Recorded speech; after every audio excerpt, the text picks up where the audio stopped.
Dr. Hicks, you referred to one guardrail as needing a mystical revelation, and you had spoken to that prior, where if you make the subjective a blank slate, then apprehending reality is essentially a religious experience, right? You mentioned God even. Whereas would have assumed that that guardrail is actually the God of objectivity or rationalism, where science, for example, might be the arbiter, not God. And so I'm surprised that you went to the mystical and religious on that guardrail, and I'd love to hear more about that. Yes. The difference is if you take classical mystical religions as the exemplar of this tradition, then what they will all say is the subject does need to be dissolved.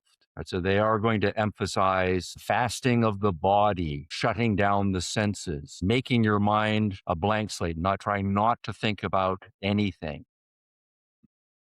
And then, yeah, then the revelation hopefully will come to you.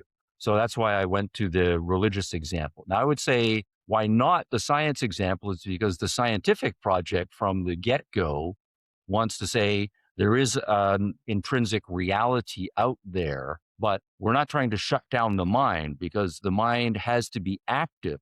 You have to look at reality. You have to make a decision. I'm going to focus on this, and I'm going to blank, not focus on these other things, pay careful attention. So that's keeping my mind active.